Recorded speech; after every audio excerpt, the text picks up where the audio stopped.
బుటెలో first of all breaking news చూస్తున్నాం. మరికొద్ది గంటల్లో కాంగ్రెస్ అగ్రనేత రాహుల్ గాంధీ, ప్రియాంక గాంధీ లోక్సభ ఎన్నికల పోటీపై క్లారిటీ రానుంది. కాంగ్రెస్ కంచుకోటగా భావిస్తోన్న ఉత్తరప్రదేశ్లోని అమేథీ, రాయ్ బరేలీ అభ్యర్థిత్వాలపై కొన్ని రోజుల నుంచి నెలకొన్న ఉత్కంఠకు ఇవాళ తెరపడనుంది.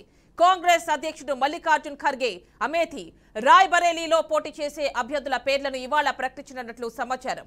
ఆ రెండు స్థానాల్లో నామినేషన్ల దాఖలకు రేపటితో గడువు ముగియనుండటంతో ఇవాళ ఖచ్చితంగా ప్రకటన వచ్చే అవకాశం ఉందని పార్టీ వర్గాలు తెలిపాయి.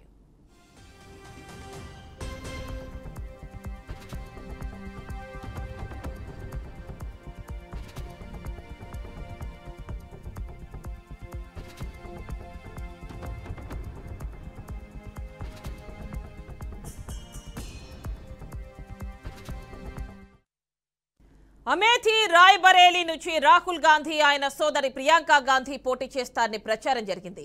ఆ తర్వాత లోక్సభ ఎన్నికల్లో ప్రియాంక పోటీ చేయటం లేదనే వార్తలు ఇటీవల వచ్చాయి. 2004 నుంచి 2019 వరకు 3 సార్లు అమేథీ నుంచి ఎంపీగా గెలుపొందిన రాహుల్ 2019 ఎన్నికల్లో బీజేపీ అభ్యర్థి స్మృతి ఇరానీ చేతిలో ఓడిపోయారు.